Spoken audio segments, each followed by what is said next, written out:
Things are gonna get crazy!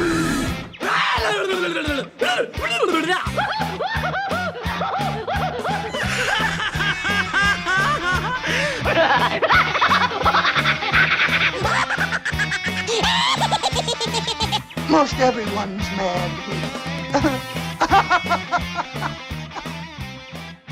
Good afternoon, folks, and welcome to AniMat's Crazy Cartoon Cast. And for this week, we got a couple of fun, a couple of trailers, a couple of news, but all around just pure madness with what we are about to see. It has been a pretty interesting week in terms of animation news. We got some things to be excited about, some things that people are not really excited about, and of course, animation is starting to make a little bit of headlines again, considering that this week has been the release of Pixar's latest animated feature, Onward, which, yes, I am working on my review right now, which will be coming very soon. But now with all that out of the way, we are not here for just little chit-chats. We are here to get into what has happened this week. So I would like to go into the chat wall, and I would like to ask you all, are you ready for today's episode of AniMat's Crazy Cartoon Cast? So let me go and hear it. Are we all ready? Let's see now. Yes, okay, we got it. Yes, yes, yes. Some people really want to jump into the stories immediately. It's like they don't say yes or no. It's like, give me the trailer. All right, but yes, it's great to see that everybody's ready. That is perfect to hear. So now, let us go and get this one started. And with our first story that we have over here, this is coincidentally something that I actually did talk about a couple of weeks ago. Entertainment Weekly specifically did put out a lot of new information, including a new title, a new cast, and a little bit of a synopsis about the next animated feature coming from Sony Pictures Animation. And as I predicted, a trailer was not far behind from that, especially when Onward is about to be released. So why not have it be a perfect time to go and release a new animated trailer? So with that said, let us now go and check out our first ever look and the first trailer to Sony Pictures Animation's Connected. So let me go and get my headphones ready. All right, there we go. And now let's go and get things started in 3, 2, 1, play. I said play. There we go.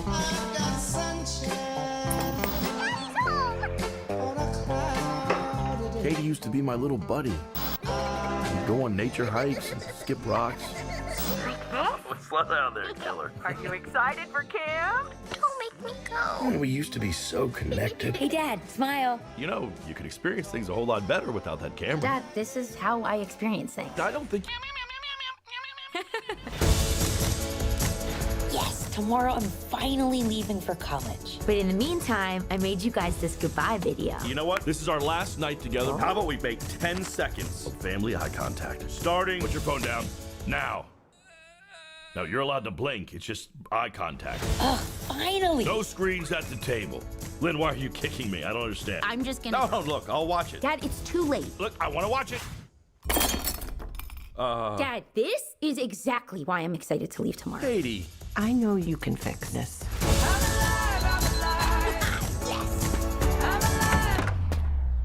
Why do you need all that to take me to the airport? I canceled your plane ticket to college. We are going to drive you to school on a cross-country road trip as a family. Behold. And now I present tricking Rick Mitchell into kissing the dog. Dang it, Katie! Dang it, Katie! Hey, Dad, can you check the trunk? Yeah, sure. Dang it, Katie!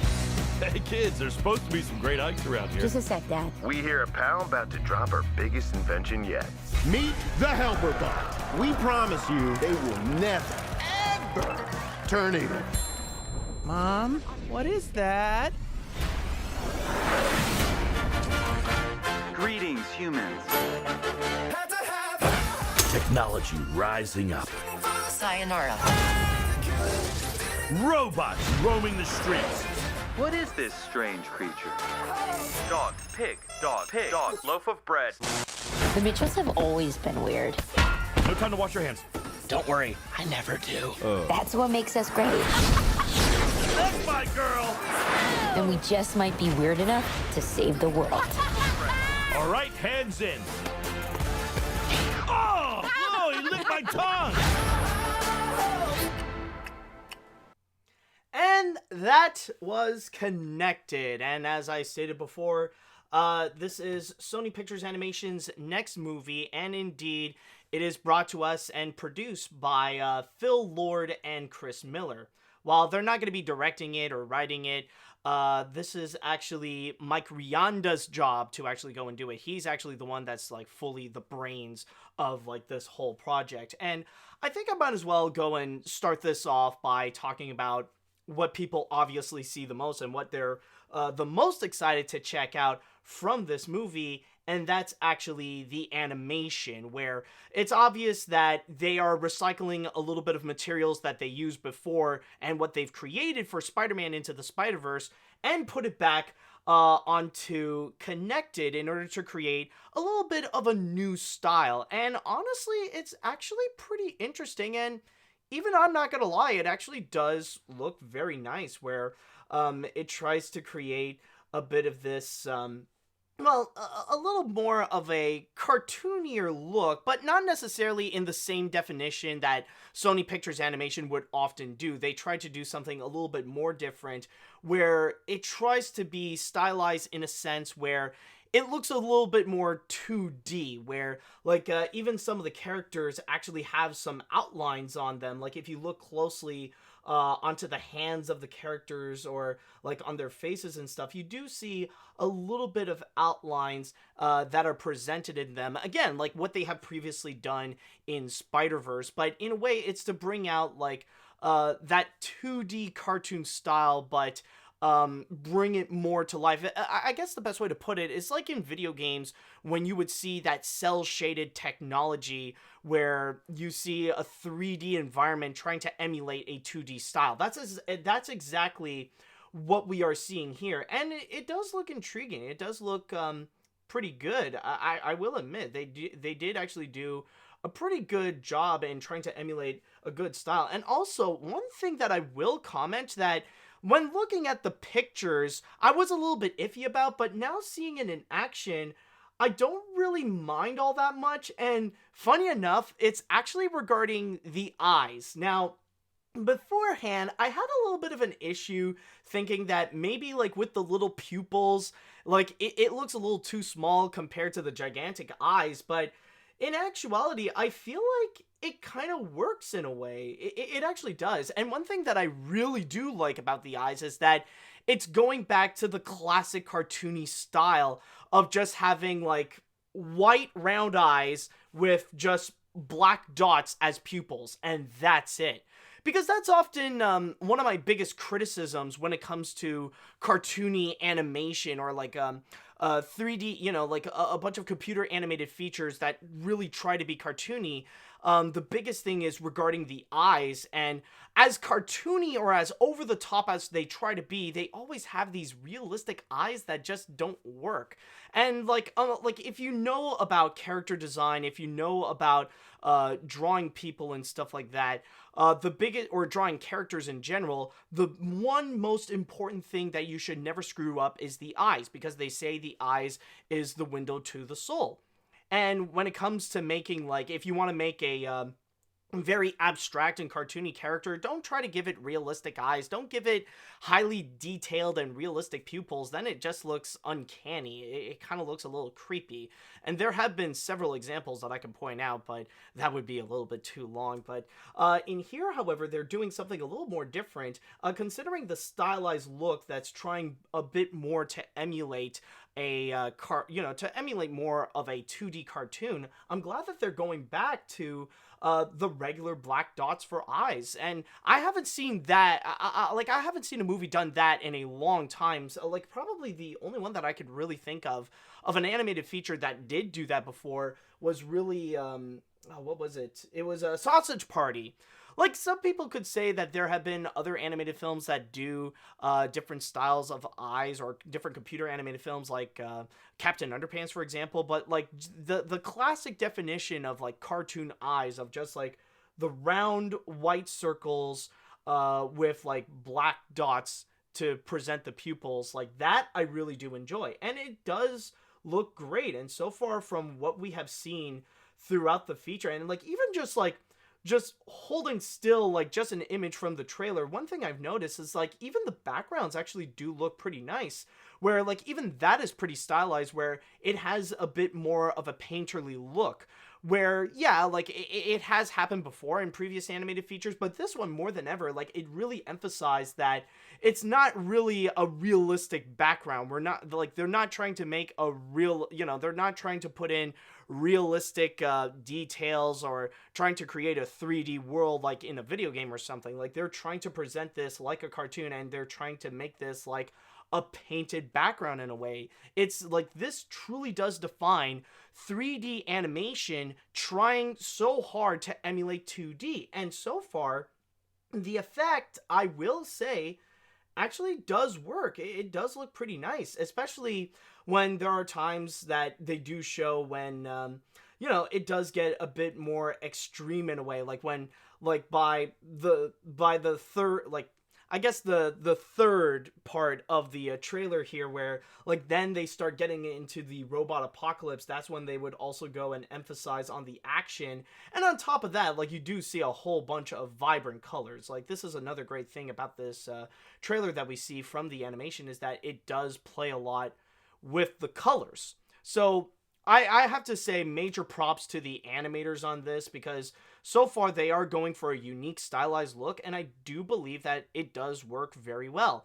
And also I gotta point out another thing that I really do like a lot from this trailer. One thing that I do love, and I think I need to say this right now, honestly, this is probably my favorite thing so far, like not just from this movie, but also from just Sony Pictures Animation in general, is this potato dog. Like, we don't fully know yet more about this potato dog, but I just love this potato dog. It's just absolutely hilarious, and probably my favorite thing from this trailer is just like the little moments when we see the potato dog trying to lick Danny McBride. And especially it's just like, we see how obviously dim-witted this dog is, especially like this part. Like just swallowing the fly, no problem. And then like following afterwards is just like all these little prank moments. Behold. And now I present tricking Rick Mitchell into kissing a dog. Dang it, Katie! Dang it, Katie! Hey Dad, can you check the trunk? Yeah, sure. Dang it, Katie! That, honestly, I actually really do like. In fact, like, I think that's what I'm gonna call, like, this whole episode, actually. I'm just gonna call this Dang It, Katie. And I don't know, maybe it's just because, like, admittedly, I am a dog lover, and I love this, this dog. Like, even if Sony Animation would actually just make an entire movie, like, just take away everything except for this dog. If you just do the dog, then I'd be so down for it. In fact, that would probably be the best thing Sony Animation would have ever done. Spider-Man Into the Spider-Verse, screw that thing. It is way too overrated. Their magnum opus is this potato dog. This is the greatest contribution they have ever done to animation, is the connected potato dog. I think it does have an official name, but for now I'm just going to call it the connected potato dog. So yeah, that's another thing I really do like about it. So far, yeah, like it does have some good comedy, especially with the potato dog. There are a few moments as well where like some of the humor does work as well. So yeah, like there's definitely a lot of good things that are definitely going for this trailer. But at the same time, there are also some flaws that I want to point out, at least with the trailer, that does bring me a little bit of concerns regarding this movie in general. And number one would actually be regarding the style itself. Now, I'm not saying that the style is bad. Again, I've stated that I am pretty impressed with what they have done, like taking elements from the Spider-Verse technology and implement that to have 3D animation emulate 2D. But my problem with the style is that this movie seems like it's focusing a lot more on the style than the actual story. Like, what I'm trying to say is that according to this trailer, it does seem like this could be one of those style over substance movies where it looks like the crew has worked really hard on the animation, but not as much as they should onto the script. Because probably my biggest criticism so far is regarding the story, where honestly, it kind of feels generic. It feels pretty cliched, where it shows a bit of this road trip comedy where suddenly at the end they're gonna bring up this whole robot apocalypse to try to give a little bit of a twist to it. It's like they're trying to do a goofy movie. Actually, that's one movie that I could compare the most with this is regarding a goofy movie, especially with the fact that the dad is actually going to play a very significant role where he wants to try to connect with the main protagonist for the with this whole road trip. That's like his biggest goal. And honestly, that is another problem that I do have with it, is actually that there is this protagonist-father bonding that it really wants to try to do. And the reason why I do have a bit of a problem with that, honestly, it's not really that whole trope itself that I have a problem with, but rather it's the fact that it is from Phil Lord and Chris Miller, is the fact that they're doing this again. And this might be a bit of a hot take, but I just need to say, am I the only one that's starting to feel a little bit tired for them that every time that Lord and Miller would be involved with an animated project, rather it be they're directing it or if they're producing it, they somehow always have to shove in some kind of plot element where we have to see the father figure and the protagonist start to bond with each other. I feel like that's starting to become a little bit overdone at this point. And it feels like Lord and Miller just wants to keep on trying to do it, more so just because it starts to feel like they don't have much ideas as much as it seems. So they keep recycling the same old things again and again and again. Like, I understand having a signature trait as an auteur, but there comes a point where you end up doing it again and again and again, where it just ends up feeling a little bit repetitive. And honestly, if it were done by anyone else, if it were produced by anyone else, I wouldn't necessarily have a problem with it. But the fact that it is from Lord and Miller and they keep on doing this, it honestly just feels a bit tiring, per se. And I just saw someone in the chat while saying that, did they do that in Spider-Verse? I'm pretty sure the dad didn't appear a lot in that film. Yeah, they do that. Like, have a prominent my point is, like, having a prominent father figure and having a bit of a bonding moment with the protagonist. Yes, like Lord and Miller has done that honestly a bit too many times right now. Like, they've done that already with Cloudy with a Chance of Meatballs, they've done that already with Lego Movie, they've done that with Spider-Verse, and it seems like they're doing this again with Connected. So honestly, I just need to point that out because, like, now it's starting to be a bit repetitive and it's starting to be a bit tiring. So with that said, though, going back into the story element, honestly, just by judging by this trailer, it does seem like it does seem like it would be a bit of a predictable kind of story where, like, yeah, it is the road trip family movie, and it does seem like it's going to be following the same steps. A lot like it's pretty much going to be a lot like a Goofy movie, per se, where, like, yeah, the protagonist, Katie, she's going to be going to college, but the family is going to be going on a road trip with her. And, like, because, like, of this whole road trip and because of the whole robot apocalypse, like, they're gonna find a way to end up, bonding with each other. And, I mean, like, I do appreciate that there is a little bit of that commentary of, of being too dependent on technology and sticking too close to your phones and stuff like that. I do appreciate it, but even with the way that they're showing it here, it seems a little bit too on the nose, in a sense. Like, it just feels like they're doing that one too many.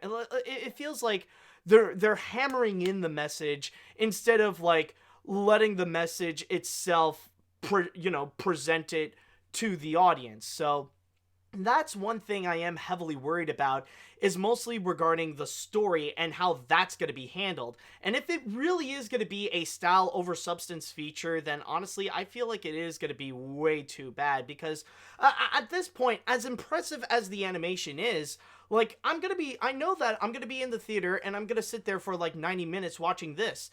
And there is going to be at a point where I would have to ask, well, why should I care anymore about the animation when they didn't put that much job on the script, on the writing, and how to properly tell a story? If their priority is to present this style more so than to tell this story, then really, it's gonna feel like this movie is just wasted. That there's nothing, like, it really has little substance to legitimately offer. And there is one more thing that I would like to go and comment, like one more major criticism, and that is honestly regarding the trailer itself. Now, I think I've heard a few people complain about this as well, but just in case, I just need to say this also. And it doesn't necessarily reflect upon the movie, but I feel like this criticism is really going to screw over this movie in the future. And the thing is that after watching this, I don't know if I really feel like I want to go and see this movie, like make it as a must-watch kind of thing, because after watching this trailer, I feel like I've already seen the movie. Like, I know that this is a pretty common problem when it comes to a lot of recent trailers, that sometimes they do reveal a bit too much, and they feel like they kind of summarize the entire movie in over 2 minutes. Sometimes it does happen frequently, and unfortunately, I feel like this is the exact same case, where they just summarized everything in one go.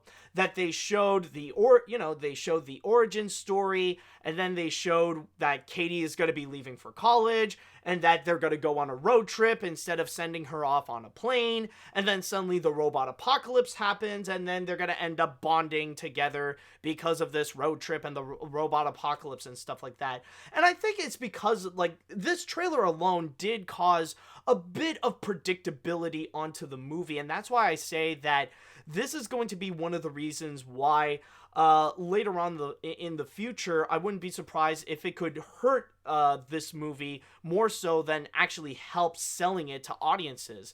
They revealed a little too much with what's going to be happening. They just told me the entire story in just over 2 minutes. So is there really much of a point for me to really go check out the movie? Like, yeah, you gave me everything that I pretty much needed to know in over 2 minutes. Do I need to be told that again in over 2 hours? Like, honestly, at that point, I don't know. And no, I wouldn't even say that the style of the animation would really be enough to go and compensate for that. So, honestly, overall, I do have a little bit of mixed feelings when it comes to Connected. Like, I could see a little bit of potential. I could see that it does have a good message, though I do question the way how this movie is going to handle it. I do like some of the humor of it. The stylized animation is definitely great. But when it comes to the story, the most important thing about the movie, that's the biggest thing I'm going to question, and especially the fact that this trailer revealed a little too much than it should. It kind of makes me question if this movie would actually really be worth it. If it's really going to be one of the top animated films that's going to be released in 2020. So overall, I just feel kind of mixed. Where so far, I do feel it's going to be a style over substance feature, so I might not really be down for it, so who knows. I guess we'll just have to wait and see with how this movie is going to be. And I do believe, well, considering that they're presenting it everywhere with Katie's camera, that the release date is going to be on September 22nd, Oh, no, wait, actually, no. Scratch that, actually. It's going to be on September 18th. That the movie is going to be released, where I guess we're just going to have a little glimpse into the future, just literally 4 days into the future when this movie is going to be coming out. So, with that said, though, I would like to go into the chat wall, and now I want to pass on the mic to you guys, and I would like to ask, what do you all think about this trailer of Connected? Is this a movie that you guys really want to go and check out? Are you guys excited to see Connected? Is the stylized animation more than enough for you to go and see this, and how Sony really expanded upon their stylized look? Or is this something that you're not interested? Maybe you'll just rent it in the future, or just see it on Netflix or something like that, or you don't want to see this at all. Let me know what you all think. Okay, let's see. Well, I have no words. 0 words. It's fine, I guess. I mean, the animation is fine, but the design looks like, well, it's off. It's not as cuckoo or over the top as something like Cloudy or Hotel Transylvania. I consider that as a plus. Anyways, the plot makes it a bit, the plot does make it a bit, bit something, since, considering its title change, you know, because the family ain't as, connected. Good job, Sony. I'm proud of you. You definitely came a long way. Good movie, and not over-the-top cartoony crap. Okay, so, yeah, maybe it looks like someone is interested in it. Let's see now. What else do we got? I don't really see the connection with the story so far. It's like the movie went from a goofy movie in the first half of the trailer to Age of Ultron in the second half. I hope that we do get more of an answer to that when a second trailer or the movie is released. By the way, the pug's name is Monchi. Okay, Monchi. Screw it. I'm still gonna call him Potato Dog. I'd rather call this thing Potato Dog, because it's a potato dog. Like, the movie may call it a loaf of bread, but I don't care. It's a potato dog. I don't care if it's Monchi or Moochie, or if it's just Pug. It's a potato. It will always be a potato dog. It will always be Sony's potato dog, and I love Sony's potato dog. Let's see now. I really like this trailer. The animation is gorgeous, the jokes are funny, and it looks like it will have a lot of heart. While I'm not as excited for this as much as Pixar's Soul, it's one of my anticipated films of the year, but it won't be the next Spider-Verse. If this movie does well, I hope that the potato dog will be the mascot of Sony Animation. Okay, so we do have some people that are excited for this. Okay, let's see. I think this looks like a lot of fun. The animation is stylish and the humor is spot on. Besides, Lord and Miller, even though they are only producing, have proved with the Lego Movie and 21 Jump Street that you could take a weak concept and make something great out of it. Well, yeah. Okay, so we got another person that's excited for it. Oh, okay, here we go. Something interesting. It looks fine. You can see the Spider-Verse animation style, but with more of a Sunday morning comic strip feel as opposed to comic books. I am a bit tired of some high hopes being in trailers, but that's just marketing. And I'm just hoping that the movie Artemis, which Lord and Miller are directing, is happening, since it's a Fox movie that began development before they were bought by Disney, and they were canceling many Fox projects and they did have a poor experience with them in Solo. Wait, do you mean Artemis Fowl? Is that actually a Lord and Miller movie? I did not know that. Honestly, I know. Is it really? Who knows? Let's see. What else do we have here?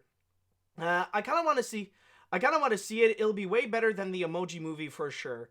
Well, I mean, let's be honest. What isn't better than the Emoji Movie? I think that's the better question. Let's see. Where do we go from here? What other comments? Oh, we got this one. I was kind of surprised on how well the animation is, since that Sony always go over the top with the cartoony animation, but here it doesn't go for it. Also, hi doggy. Yes, we must give our gratitude and our welcome to the potato dog. Okay, I'll go and read one more comment before we're gonna jump onto the next story. Let's see now. The trailer looks okay, but nothing special. I like the part is the relationship between the dad and Katie, but the part with the apocalypse kind of ruined it. Also, the younger brother feels kind of pointless, and the movie would be fine without him. I'm surprised you like the character design, considering that this looks like they would be in Cloudy or Hotel Transylvania. Well, no, not really. Before I continue, I just want to state, like, not really. Like, I'm starting to see that, like, even with Sony Animation, they are starting to improve even upon their cartoony animation, especially with what they have done so far with, like, the Angry Birds movies. Like, they've done a great job with that. And even with this, like, the style, like, it is going cartoony, but they're not overusing it. Like, with the character animation, you may notice that they're not going over the top with it. Like, even, Starting. Put your phone down. like, now. you look at this. No, you're allowed to blink. It's just eye contact. Fine. Like, it's not that bad. Like, they're not selling it with wacky, over-the-top animation that's meant to dumb down children. Where, like, yeah, there is a cartoony style, but they're not going a bit over the top with it, is what I'm saying. That's why I do appreciate this more than some of the disasters that they've previously did with Hotel Transylvania or Cloudy. Anyways, going back to this. Okay, they just, alright, I think that's pretty much it. But yes, once again, there are some people that are excited for it, I see, and there are some that are okay with this, but overall, if you guys want to go and check it out, then just mark your calendars on to September 18th, when the movie shall be released.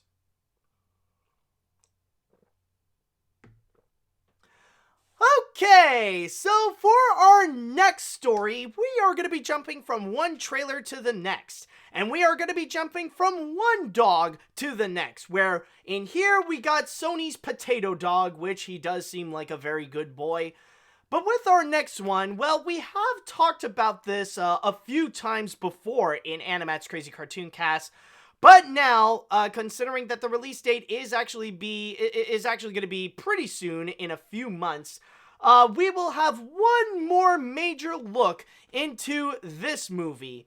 And with that said, let us go and check out another trailer, which in this case is going to be SCOOB. And let's check this one out. SCOOB, do you realize where we are? No. Look around, man. Oh, hold on. The clean, Wait, there we modern aesthetic, the cool blue color palette. We're in IKEA. the Falcon Fury. Did you say IKEA? Nope, I said Falcon Fury, just like you. Whoa, whoa, whoa. Shaggy and Scooby were taken? Yeah. This blue light came down from the sky and beamed them up. I can't breathe. I'd have to assume that if they were with their friends, they wouldn't have been kidnapped. Okay, can you skip the emotional punishment? What was some guy in one with Scooby and Shaggy? I don't know, but I'd like to shake the hand of whoever created this. And then, you know, throw that hand in prison for trying to kill our friends.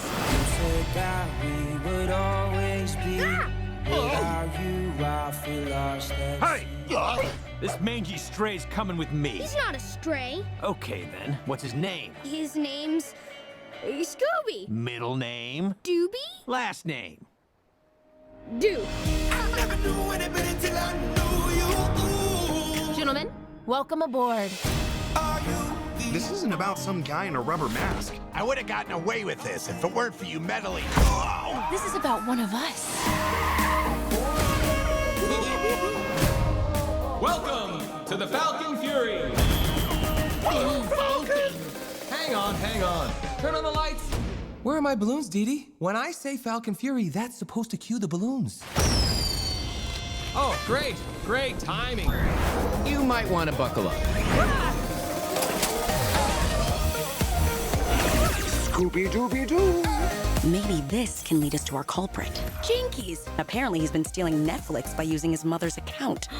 That is not fair for the rest of us who have to pay for Netflix. You have to pay for Netflix? Here we go! If you want, you can pull over and drop us off here. We'll walk home. I guess our new movie is an origin story. Every hero should have one. I want The Rock to play me. Never gonna happen. So that is the last trailer of SCOOB. And with this one, What they're pretty much telling us is that now they're opening the doors a little bit more, that this is going to be a lot more than just a Scooby-Doo movie. Because I think the biggest significance is that now we got our major introduction to some of the other Hanna-Barbera characters that are not from Scooby-Doo.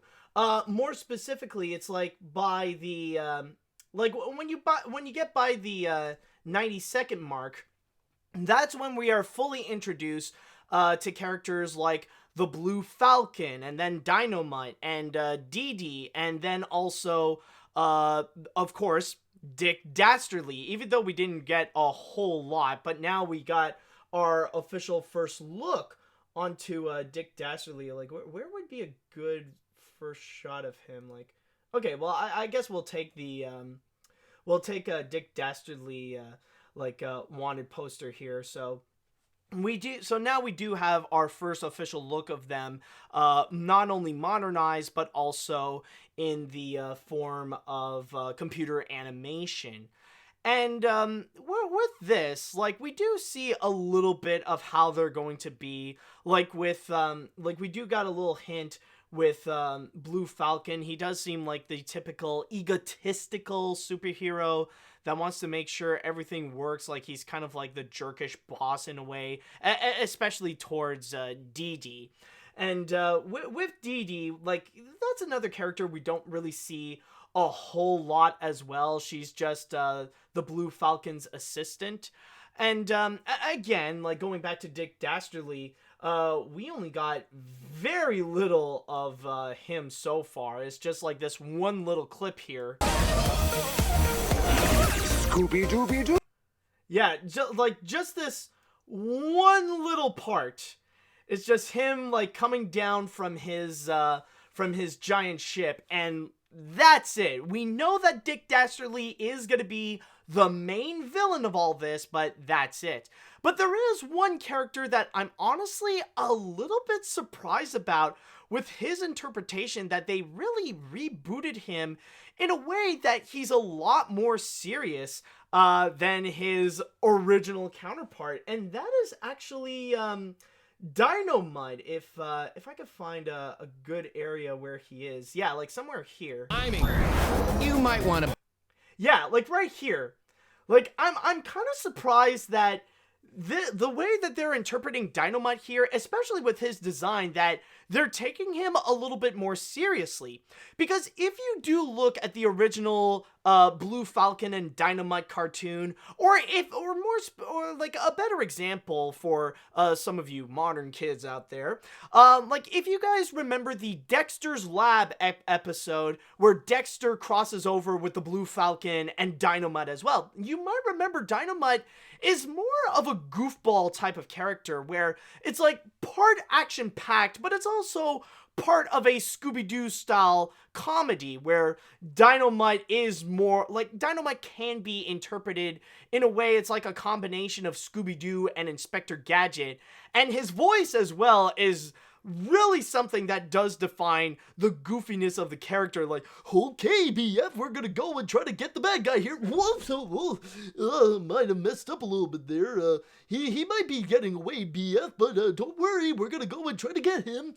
You know, that kind, like that kind of low voice, dim-witted sounding comedic goofball in a sense, but still very likable nonetheless. I mean, Dynamite is a pretty likable character and like a memorable member of the Hanna-Barbera team as well.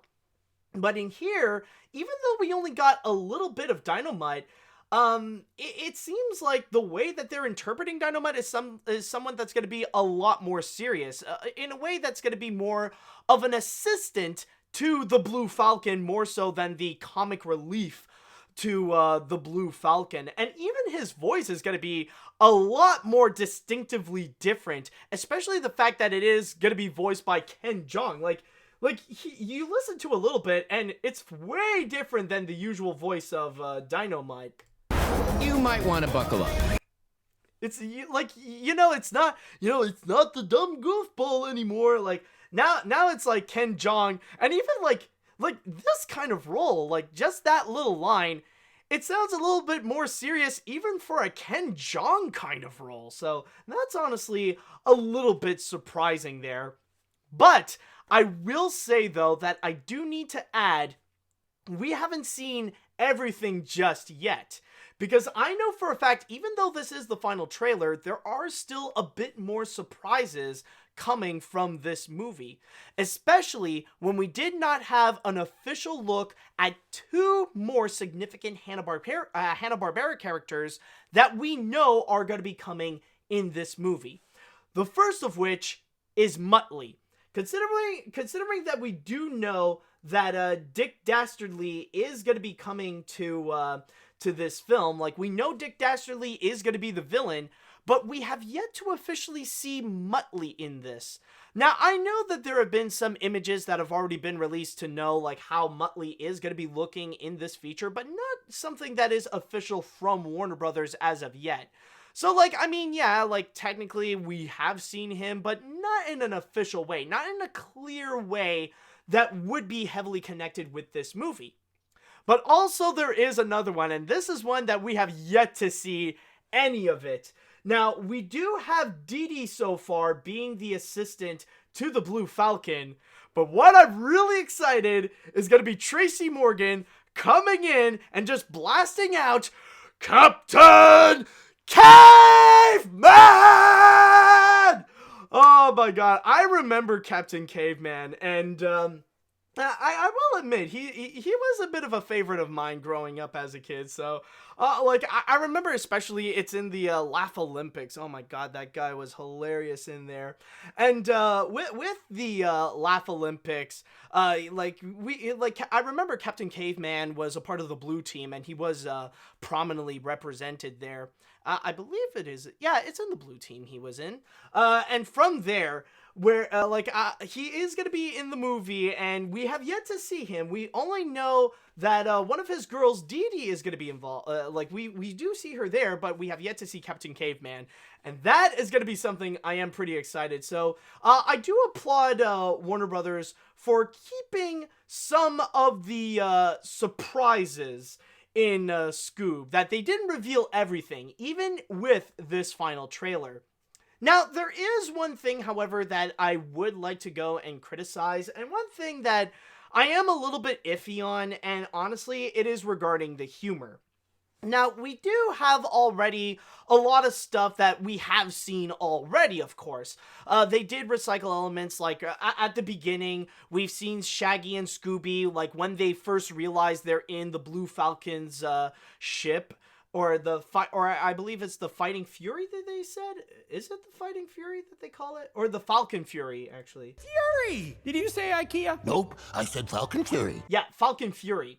Like, you know, that Falcon Fury joke, and Scooby thought it was IKEA or something like that. And then, of course, like, we also got the part as well where we see the origins of where Scooby and Shaggy first met at the beach, and they share the sandwich, and Shaggy has to convince the cop that Scooby actually belongs to him and stuff like that. So those are things we actually do know already that we have seen in previous trailers before, but they do show, in here they do show a bit more. But my biggest problem so far with this trailer is honestly regarding the humor, and a lot of the jokes that they show here, I feel like they mostly fall flat, and like some of it just feels like, you know, the old cheap shots, like old jokes that they have done before, like when Velma is geeking out over one of Dick Dastardly's inventions. Like, we've already, like, yeah, that joke has been done a few times before. And then, like, of course, you got your handful of, like, pop culture references as well. Like, where would it be? But, well, you know, it's somewhere in this trailer where they kind of did this whole Netflix gag and stuff like that, and even I'll have to admit, it was kind of like, eh. Like, I will say, the one joke that I did actually find pretty funny was actually in the beginning where Fred, Daphne, and Velma were talking to this bowling clerk, and she is kind of like throwing shade onto them because, like, you know, if those two were hanging around with their friends, then maybe this shouldn't have happened. Like, okay, I have to admit that joke is actually pretty funny. Like, that I'll give them points for that. But then there is that ending bit, and oh man, that is honestly the new thing that I'm seeing people are memeing about, because I wouldn't necessarily blame them for saying that this is nightmare fuel. Where I get it, it's supposed to be a gag where, like, you know, it's another old gag where, like, the ship was going way too fast and, like, you know, their faces are kind of stuck being, like, exaggerated and stretched out and stuff like that. But with what they are showing here, it does look like people are ready to just give it some nightmare fuel. Like, for both Shaggy and then, hold on a sec, and for both Scooby as well. Where I'm already people are trying to make their creepy pasta memes or make a bit of like some, like I've already seen a few where people try to make some kind of Five Nights at Freddy's connection with this. But honestly, that honestly alone, I find to be pretty funny. I guess, or actually the best way to put it is that it's funny in an indirect way, where this moment here ends up becoming a meme in itself, just for the creepy nature, because it is true. Like, yeah, like, I guess it's one of those things where it's funny at first, but if you stare at it long enough, it does become a bit creepy, and it does seem like something that would be a part of your nightmares. Like, yeah, it works as a gag here, but if you go to bed and you see this next to you, like, if you see this next to your bed when you're sleeping, you'd absolutely be freaking out. So, I will say, overall, with this, I do feel like, this trailer is showing me that, there are still a lot more surprises, but I don't think I'm going to be expecting anything too great from this. Like, I did state before, like, based on the previous trailers, that it is possible that it could be kind of a cliched kind of story. The story might not be all that great, but, I still have high hopes for it, especially from someone who grew up with the Hanna-Barbera cartoons. And it does look, it does look pretty cool. Some of the things that they have yet to show us, I know that there are still a lot more surprises to come, especially with some of Dick Dastardly's things, or like with some of the action that they could have with the Falcon Fury and Dynamite and Dee Dee. And we have yet to see, like, how Captain Caveman or how Muttley is going to be involved with this. Like, I still have some anticipation for it, but regarding if it's going to come out as a great movie or as a good movie, I don't know. Like, I'm not expecting anything too amazing, but I guess we'll have to see. But honestly, this will be something that I feel like, maybe this could be worth it overall. As I said before, the movie is going to be released not long soon. It's going to be coming out on May 14th. So mark your calendars for that, and we'll see how it goes with the film. So, with that said, I would like to go into the chat wall, and it's time for me to ask you all, what do you think about the final trailer of SCOOB? Does it make you more hyped up for the movie? Does it make you less hyped up? Let me know what you all think about this. Okay, let's see what we got here. Says here, okay. On the happy side, OMG, I am excited. This and CH Greenblatt's upcoming Jellystone show are getting me pumped up to see Hanna-Barbera's creations reintroduced to a modern audience. If this movie becomes a success, maybe Yogi Bear is next. Probably a refreshment from the 2010 movie. But on the sad side, Matthew Lillard and Grey Griffin were upset about not voicing in this movie, confirmed by their tweets, just like Kathy Cavadini, Tara Strong, and E.G. Daily with the Powerpuff Girls 2016. Yeah, I do understand, like, with that sad side, and I wouldn't be surprised if when this movie will be released, I'm sure that argument is going to be brought up again, with the Hollywood system with animated films hiring more celebrities more so than actual voice actors. Even yeah, they might have given a little bit of a leeway to give Frank Welker the voice of Scooby-Doo, but not as the role of Fred. So, which is kind of weird, honestly, but I'm sure that's going to be a discussion that a lot of people will bring up a lot again. Let's see now. I was pretty excited for this before, but now it looks good. Not great, just good. The humor is a bit hit and miss, especially with the terrible Netflix joke, and Dick Dastardly looks a bit too similar to Jim Carrey as Robotnik, but even the animation is top-notch and the voice acting sounds really great, even if I can't help but hear Mayor Tyler in Shaggy's voice. I might check this out. With that said, let's just hope that Shaggy uses 0.01% of his powers to eliminate the villain in this movie. Oh my god. You know, honestly, I am curious. I don't think this movie will, but it does make me wonder if the movie would actually have the balls enough to actually make a Shaggy God joke. I don't know, like maybe they'll do that as some kind of dream sequence thing, but oh my god, it does make me pretty curious because it was such a mainstream meme at one point that I do wonder that if they would have the courage to actually go deep into that meme layer and actually incorporate that just as like a little Easter egg or just as a little joke onto the movie, I honestly don't know. And as for Dick Dastardly looking like Jim Carrey, honestly, I never really thought of that, but I guess, yeah, you could have a little bit of a point. Because this is more of a modernized interpretation of Dick Dastardly. Like, usually I'm surprised that, like, he didn't have his signature costume. Like his coat is black instead of purple, but honestly, like, hopefully they will bring back his signature hat. Like, that's going to be the one thing that they would need in order to complete Dick Dastardly to have that Dick Dastardly look.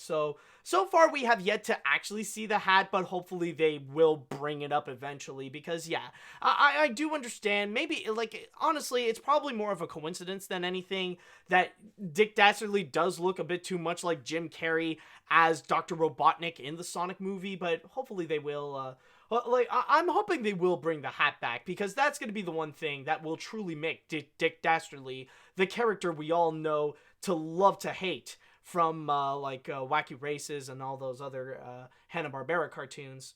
Let's see now.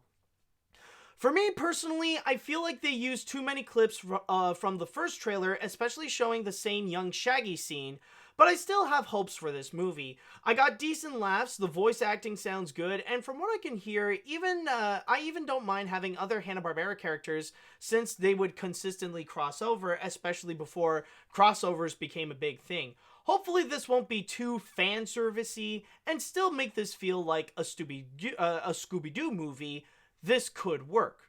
It will be interesting, and I will admit that even from this trailer, what we have seen, it's probably the less Scooby-Doo trailer, because, like, the story so far with what they are presenting, especially with the involvement of Dick Dastardly and Blue Falcon and all those characters, like, it feels like they're gonna go beyond the Scooby-Doo type of theming that they usually go with. Like, it will still be there, but how much, we'll have to wait and see. Let's see now. Let's see. So we got Dynamite, Dick Dastardly, and DD Skies from Captain Caveman in this movie. Does this mean we are going to get a Hanna-Barbera cinematic universe? Oh, dude, you don't know. You don't know, do you? That's actually the whole plan. That's the big goal. SCOOB is meant to be the beginning of something. Like, SCOOB is meant to be the start of something much bigger for movies like the Flintstones, the Jetsons, and all the other, like, maybe even, like, shows like Yogi Bear or Huckleberry Hound and stuff like that. Like, it's meant to be a major Hanna-Barbera crossover to make this huge Hanna-Barbera cinematic universe. That is actually the major plan. So, yeah, like, if you don't know it now, then, oh boy, you're in for a big surprise. And honestly, I would not be surprised if there are more than they have announced, so just keep your eyes out on that. Let's see now. The trailer looks awesome. I have high hopes for it, and the woman at the beginning kind of looks like the aunt from Big Hero 6. I can't wait to find more Hanna-Barbera characters in the movie. Really? Actually, hold on a sec.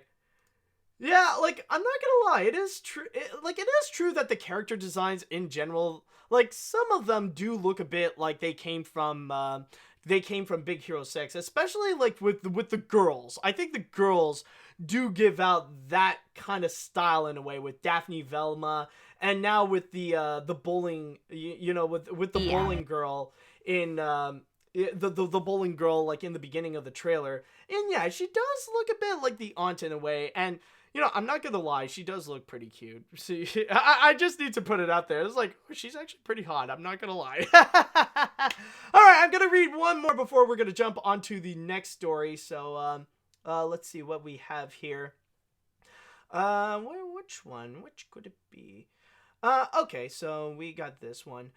Okay, I guess it looks harmless. I guess Warner Brothers are really pushing for the Hanna-Barbera cinematic universe, and I'm crossing my fingers that we get a Space Ghost cameo as a talk show host like Coast to Coast, and I would die laughing if he's interviewing Harvey Birdman or even the Aqua Teens, if they are allowed to do it. I don't know if they would go with Aqua Teen, but they definitely would, like maybe they would do Space Ghost or Harvey Birdman. Also, Matt, Lord & Miller isn't directing Artemis Fowl. It's another book called Artemis, that is by the same author of The Martian, but set in a colony in the moon. Oh, okay. Thank you for the clarification. Okay, so it's another. Well, honestly, I didn't know because, like, I do apologize for that little mistake, but I did get a little bit confused. I mean, like, you got Artemis Fowl, and then you got Artemis. It's just like there's a lot of similar things, and a lot of that is happening at the same time. So I didn't know. Okay, so at least we got that clarification. And once again, if you guys are all excited to go and check out SCOOB, then all you have to do is just wait till the film comes out on May 14th.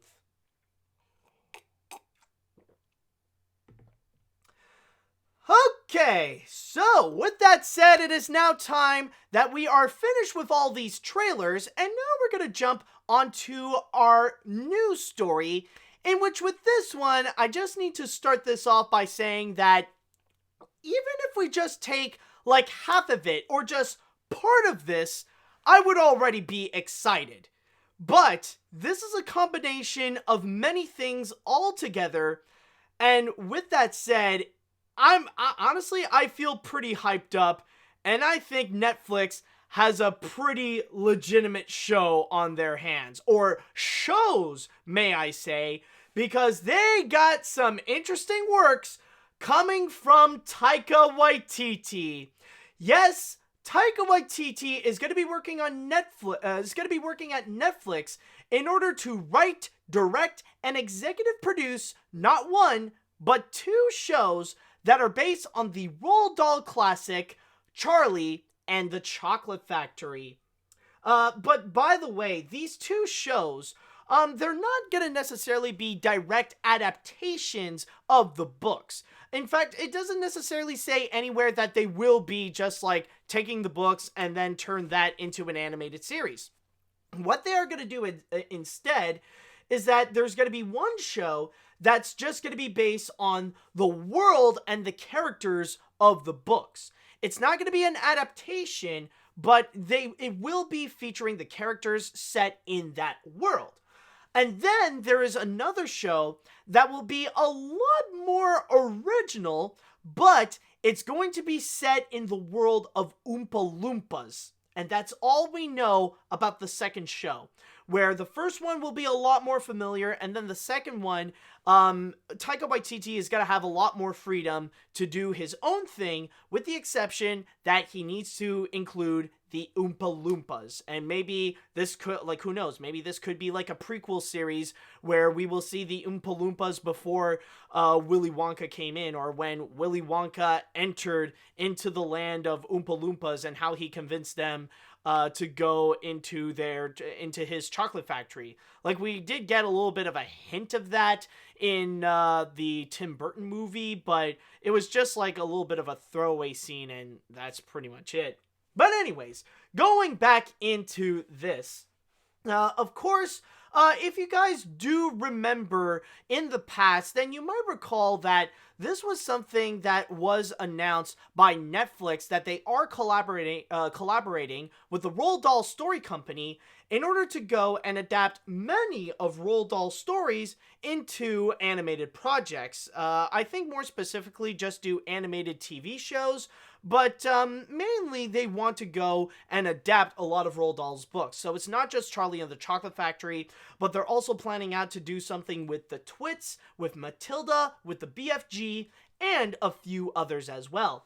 And we do have a couple of quotes here, which I'm going to read from my source here on Deadline. The first one, of course, will be from Melissa Cobb, the Netflix Vice President of Original Animation, as she states here, I grew up reading Dahl's stories and live large parts of my young life in those magical worlds. So finding just the right creative partner to bring Willy Wonka, Charlie, and the Oompa Loompas to life in animation was a daunting task. Until Taika walked into the room. Then it was really obvious. If Dahl had created a character of a filmmaker to adapt his works, I'm pretty sure he would have created Taika. Not really. Knowing the history of Roald Dahl, he would just look at any director and just say screw them and just walk home. He's just like Netflix would approach him and say like, we would like to adapt one of your stories into, alright, I'ma head out. That would basically be the case with Roald Dahl. But anyways, going back to another quote, this one will be from Gideon Similoff, the commercial and entertainment director of the Roald Dahl Story Company, and Gideon states here, in the world of Willy Wonka himself, in the words of Willy Wonka himself, we are delighted, charmed, overjoyed with Taika's appointment on this project. There is something undeniably Wonka-esque about Taika's creative flair and inimitable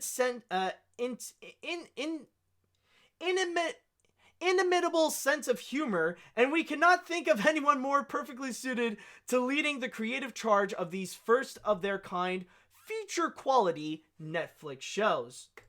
So that seems to be the big thing so far with Taika Waititi and Netflix, is that they're going to be working together in order to create 2 animated series that are based on the Charlie and the Chocolate Factory book.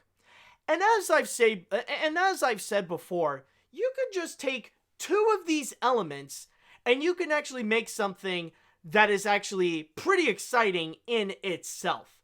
Like just parts of these stories, already they can make a lot of hype into it. Like for example, imagine if you take Netflix and just the announcement that they are going to do an animated series based on Charlie and the Chocolate Factory. Just on that alone, that already sounds very exciting. Because when it comes to Netflix, I would say that more than most other animation studios, Netflix knows very well how to take a children's book and turn that into an animated project. Like they know how to do that much more than companies like Blue Sky, more than Sony, more than Illumination, and possibly others as well. They know how to do it. And probably the perfect example of this is Green Eggs and Ham. Like, at first, a lot of people would be very doubtful to hear an animated series entirely based on Green Eggs and Ham, especially when it's one of the most expensive animated series ever created. But with all that money, it actually did pay off, where the quality does actually reflect on the budget, where it's nearly feature quality and highly impressive with what they have presented with that series. So if there is a studio out there that people can trust to make an animated adaptation of Charlie and the Chocolate Factory, regardless if it is a movie or a TV show, then it has to be Netflix. But then there is also the factor that Netflix is making an animated series with Taika Waititi. Now, Taika Waititi, he's already climbing up in the ranks in Hollywood, where he's becoming a beloved director, especially with his 2 most recent films, Thor Ragnarok and Jojo Rabbit. Thor Ragnarok, we do see a lot of his filmmaking aesthetics, and that he could do really well with taking someone else's property or taking an existing IP and turn that into his own unique feature that many people can really enjoy. Even if he just jumped into the third Thor movie, so far a lot of people are loving it and are even saying that it's the best Thor movie so far.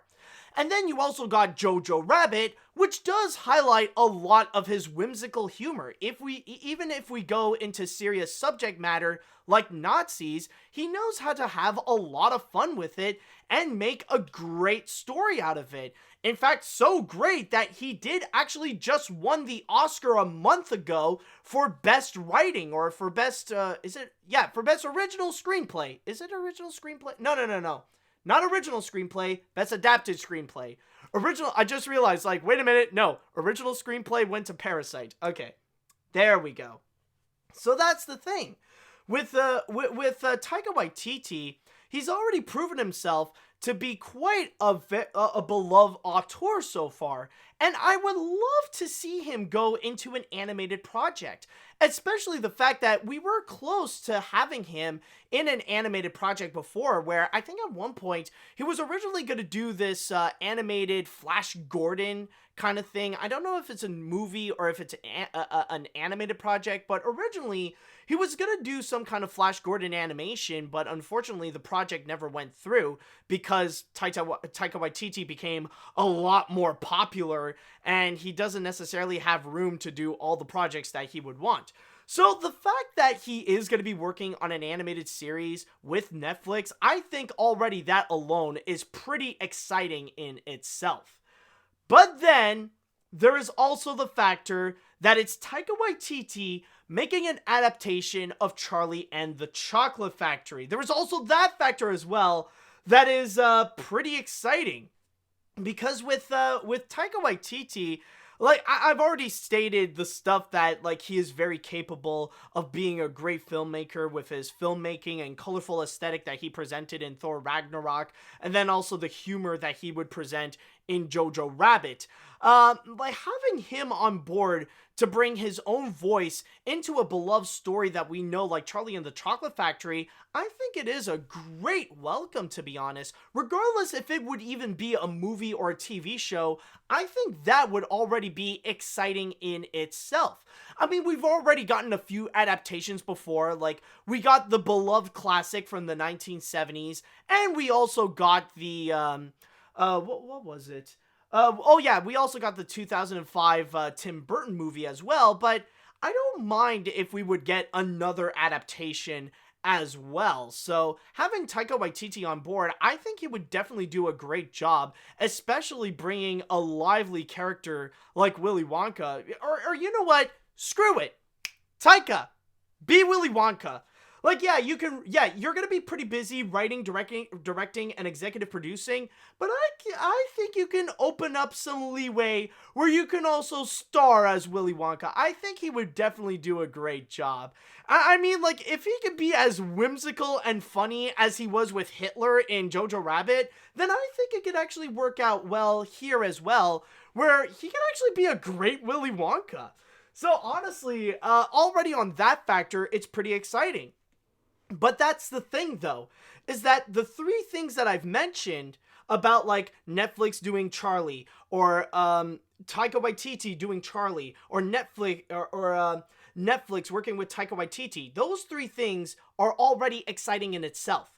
But now that we're blending them all together, I think this is a massive recipe for success, with not just one series, but two of them as well. So I think, honestly, this is going to be something that is going to be totally hyped up. I think it's going to be something that we need to really keep an eye out for and really see how Taika Waititi is going to be introducing himself in the world of animation. That's also going to be another exciting thing in itself that I've already mentioned. So yeah, overall, I feel very excited about this for numerous of reasons. So with all that concoction, I think Netflix could possibly have another success in the scale of Green Eggs and Ham. So honestly, I'm pretty hyped up for it. Now, I don't know when these two shows are going to be coming out, but this is going to be something that even I'll be keeping an eye out for.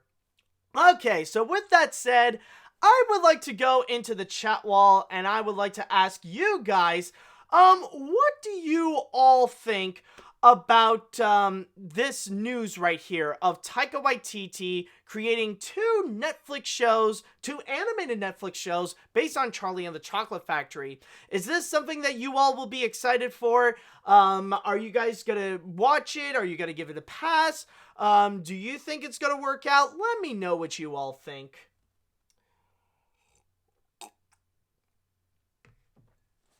Okay, let's see here. I am skeptical about yet another adaptation of Charlie and the Chocolate Factory, but then I saw that it was going to be in the hands of Taika Waititi. I particularly love Thor Ragnarok and Jojo Rabbit. I particularly love Thor Ragnarok, and Jojo Rabbit was a work of art, so I am highly anticipating this, especially when Green Eggs and Ham is arguably Netflix's best animated series.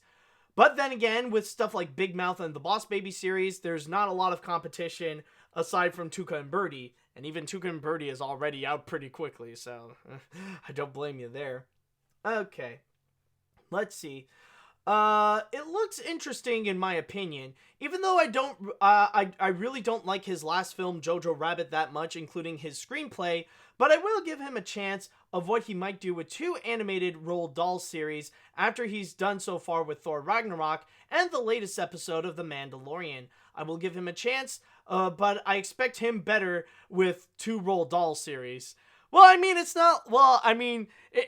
not like they're gonna, he'll be fine. Well, why the fridge should I find an excuse or anything like that? It's Taika Waititi working on Willy Wonka. He'll be fine. Okay, what else do we got here?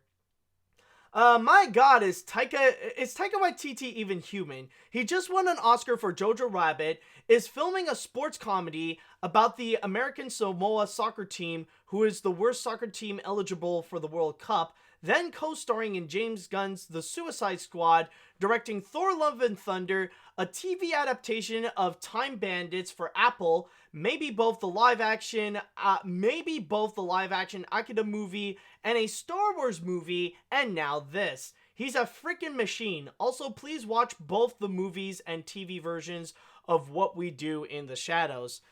That's what I'm telling you, man. Taika Waititi, he's a busy dude. I mean, he's highly beloved so far as a filmmaker, and Hollywood is taking notice. And I mean, if he does what he loves and love what he does, then there's not much to complain. As long as the dude is happy, then great on him, and great, and it's definitely great for the rest of us to get a lot of great works from the guy.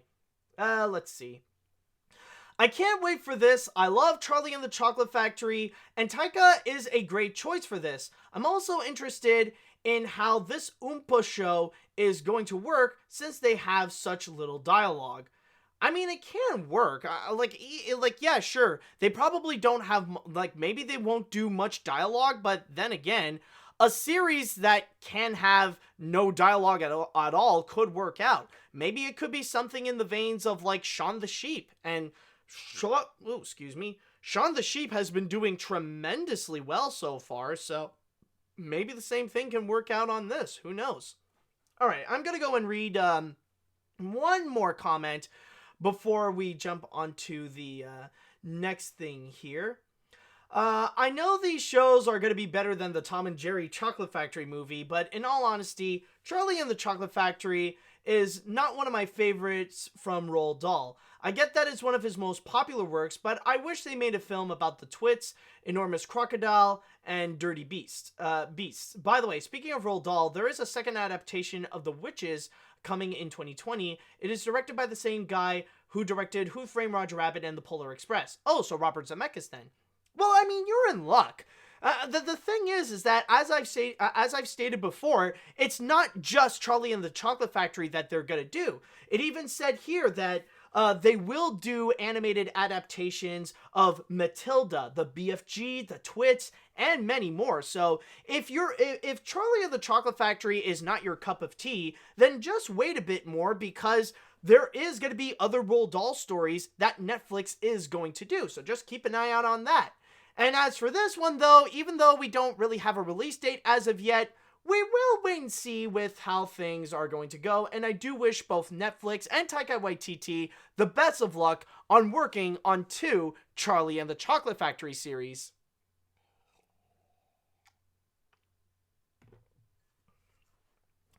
And so, finally, I know it might seem a little bit early for this, but yes, it is time that we go into the grand finale. And with this grand finale in particular, we are going to be jumping from one streaming service to the next, where now we're going to be looking onto Disney Plus, where they did announce a pretty interesting show that is going to be in the works, where they are going to make a prequel series based on Gaston and Lefou. You know, that actually does sound pretty cool. You know, like Gaston and Lefou, they're fan favorite characters. People do like them, and, you know, it would be fun to see, like, kind of the origin story of, like, Gaston and how he became, like, so beloved in the town and stuff like that. What could possibly go wrong with it? Well, the thing is that, we're not necessarily talking about the same, Beauty and the Beast that you might be thinking. No, it's not Gaston and Lefou from the animated classic. It's Gaston and Lefou from the live-action remake.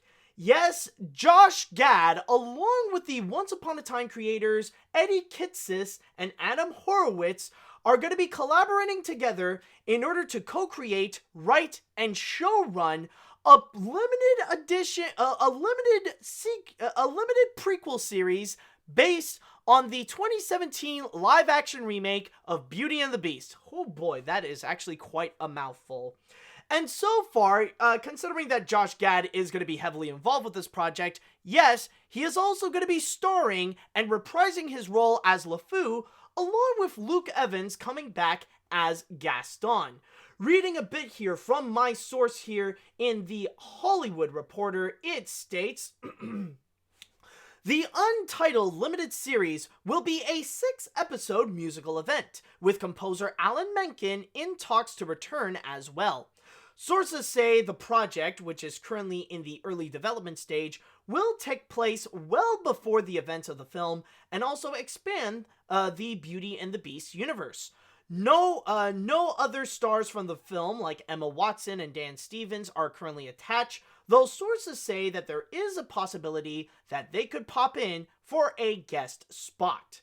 And so far, that does seem to be the main idea so far, and the only things that they have gotten in terms of this project. It's really early in development, but so far they are planning everything out for the series, which is only going to have just 6 episodes, and that's pretty much it. It's meant to be a limited series and a limited series only. Now, you might be wondering, how is it that they thought up of this idea? Where did it all originate? Well, the thing is, a lot of people say, well, maybe it's Disney who thought of it, but no, it actually is from Josh Gad and the Once Upon a Time creators. Because, believe it or not, this is not the first time that they wanted to collaborate together in order to create a limited series for Netflix. Beforehand, there was actually a project that they wanted to do with the Muppets. It was, I believe it was called Muppets Live Another Day. And it was meant to be a sequel to the movie Muppets Take Manhattan, where Kermit has to Kermit has to go and reunite with all the other Muppets in order to go and save Rolf. That was the main story of that thing, but unfortunately, there were a lot of creative differences. I believe there was a leadership change in the Muppet Studios, and it really shook things up within the realm of the Muppets, and I guess the project ultimately did not work out. And when it comes to the prequel Beauty and the Beast series, that was actually thought up just not long after the Muppet project got scrapped. Like, after they were done with the Muppets, that's when they thought up of this idea and went back to Disney Plus to go and pitch that again. So that is the big thing, and so far that is the story with this series. And, Netflix. Yeah, I did mean Disney Plus. Sorry about that, folks. Okay, but anyways, going back to this, the first thing that popped up in my head is just looking at this, just thinking, really? Like, we're getting this? Like, instead of having a Muppet series, we're getting this instead. Like, instead of a limited series about the Muppets, we gotta get a limited series on Beauty and the Beast. And not just Beauty and the Beast, the live-action remake of Beauty and the Beast. Like, that's honestly my big question. It's like, really, dude? Like, honestly, I'm starting to miss miss Muppets Live Another Day. It's like, can we bring back the old project? Can we bring that back to life, please? Please, can we give the Muppets a second chance? I know they're getting a series on Disney Plus called Muppets Now and stuff like that, but can we focus more on making more Muppet content instead of, this, please? I mean, like, really? Are we really doing this? Now, I will say though that honestly, I am actually kind of surprised of the fact that they are actually doing more stuff based on the Beauty and the Beast live action movie. Because the thing is, as time would move on, even though it was a very successful feature, like after the movie came and went and made its relevancy in our pop culture and stuff like that, the thing is, Beauty and the Beast has pretty much grown to have a reputation to be one of the most hated remakes in cinema history. Like, so far, I'm starting to see it pop up everywhere on, like, the worst remakes list, and it is getting a very significant amount of hate from entertainment journalists. Like, I am starting to see a lot of articles popping up regarding the problems of the Beauty and the Beast remake, where people are really looking down upon it. And not to mention, of course, not just from, like, journalists and, from movie news sites and stuff like that, but also, especially coming from YouTube, with all the countless of videos of people bashing the Beauty and the Beast remake. And probably one of the most famous ones of them all is Lindsay Ellis's video about the Beauty and the Beast remake. Like, she went on, like, in a really lengthy video, but it definitely is worth watching. In fact, I think that was actually the thing that really originated the whole "thanks I hate it" meme. Or maybe it did exist before, but she really gave that meme some brand new life because of that video alone.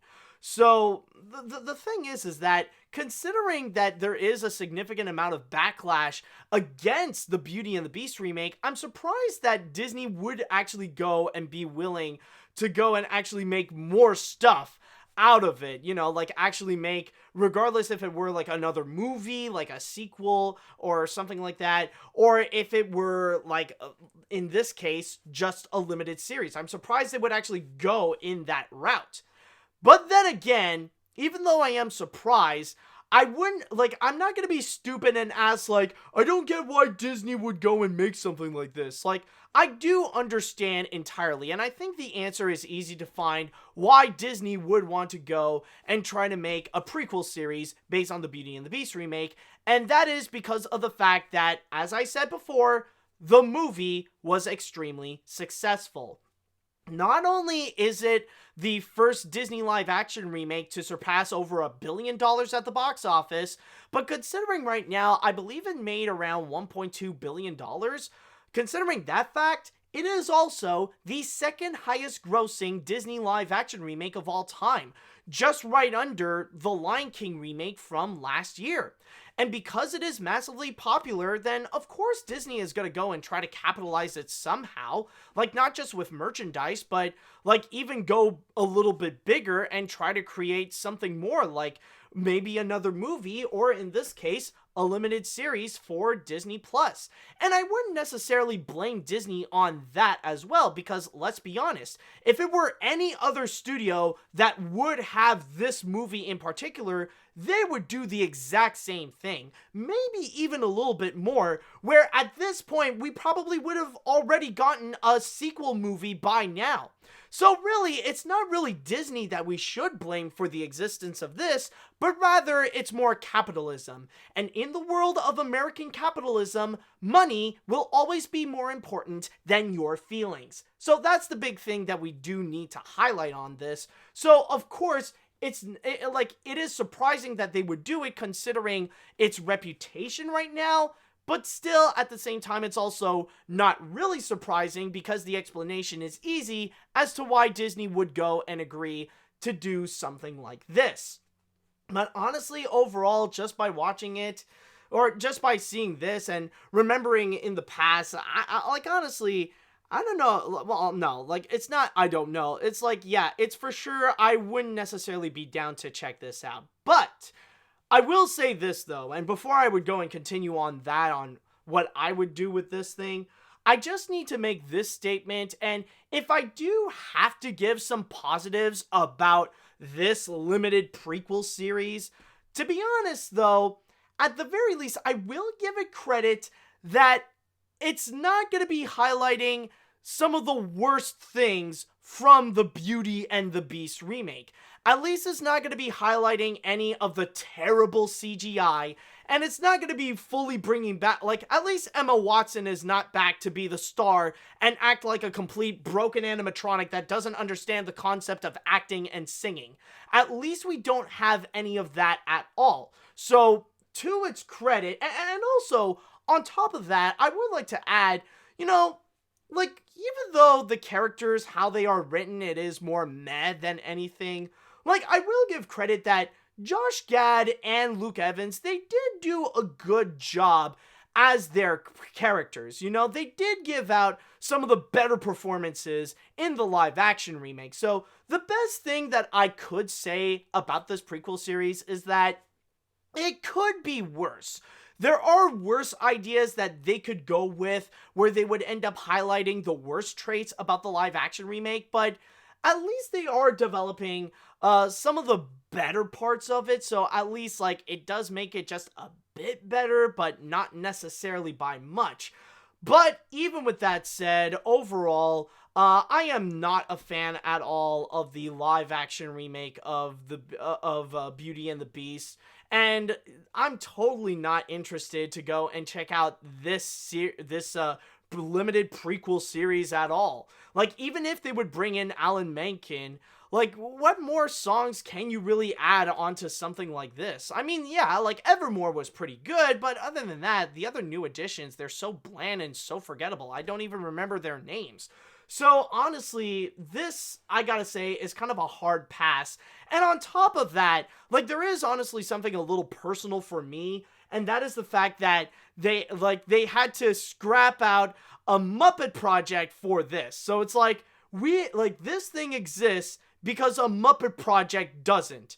And that, honestly, as a huge Muppet fan myself, I feel like that's a bit of a personal backstab where, it just adds a little bit more of a personal distaste to this project here. So, yeah, honestly, overall, I don't really care much about this. So, overall, this is just a hard pass for me. I don't care what they're gonna do with it, and yeah, maybe I'll just react to some of the trailers and stuff like that, but I'm not going to be sitting and legitimately watching the series, at least on my own. So it's just, nah, no thanks. I did not ask for this, so I'm not going to be asking for this thing. I wish they would have gone back to Muppets Live Another Day, and hopefully that title will stay true, actually.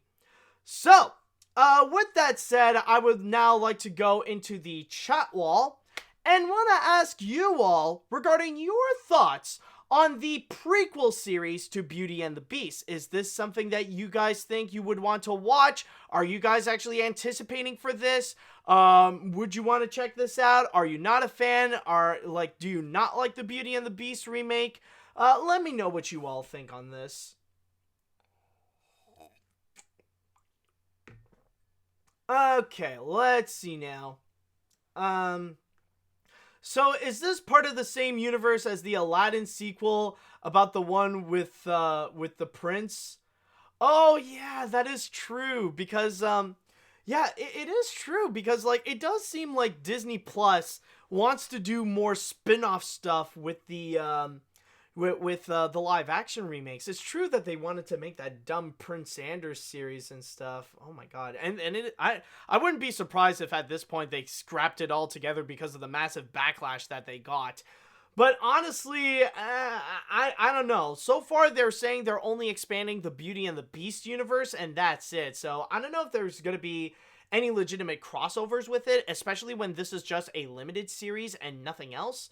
So I don't know. Like, if you're expecting, if you're going to be expecting some kind of crossover with the other live-action remakes, then you go and do that. But I'm just going to say I highly doubt it.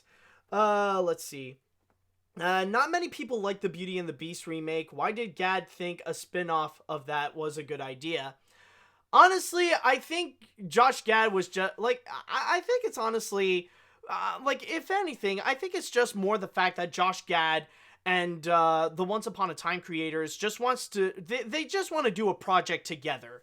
Like, I think it's honestly just the fact that they want to find an excuse to go and work together, even if the concept might not necessarily be that great. So maybe they were just desperate for ideas, maybe not, or maybe it's just like Josh Gad had a personal connection with the creation of the Beauty and the Beast remake. Like, he had a lot of fun when making it, and he wants to relive that moment once again.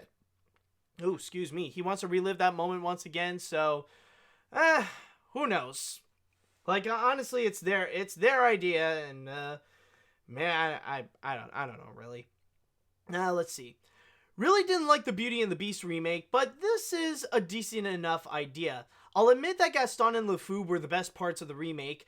It could be an interesting way, just as long as Siri Watson and beastly CGI stay a wide berth away. I could just imagine Gaston looking down at the Muppets going, "I'm number one, you're number two. I'll let you get ready to go, but step aside, this ain't your show." Oh my god. It's sad, but it's funny at the same time. You do bring up a good point. Great reference. And by the way, did I ever I probably mentioned this before in a few videos, but I freaking love the soundtrack to Muppets Most Wanted. The movie was okay, but the soundtrack is amazing. Okay, let's see now. It's not a show I check out, mainly because I don't even have Disney Plus anyways. Maybe it could work if enough thought were put into it, but it's just not for me. I'll stick with the animated movie, and I'd sooner watch the midquel movie than this. The midquel movies. Okay. There you go. I was about to ask which one, but I guess, like, that S kind of saved you there. Okay, let's see now. I'm really not sure we need this thing, but at least Gaston and Lefou are some of the better elements of the movie. And at least the broken Five Nights at Freddy's animatronic isn't coming back. Well, maybe, we'll see. Seriously, the Once Upon a Time version of Belle is better than the version in this remake, so I think this is unnecessary. I mean, first Prince Anders series based on Aladdin, and now this. What's next?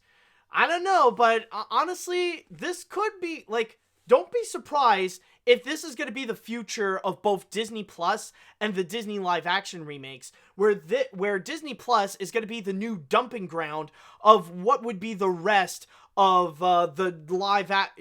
Disney's live-action remakes. Rather it be movies that are not good enough to put onto the big screen, or just trying to make spin-offs in order to cash in on the success of some of the older ones. So don't be surprised if that could actually be the case.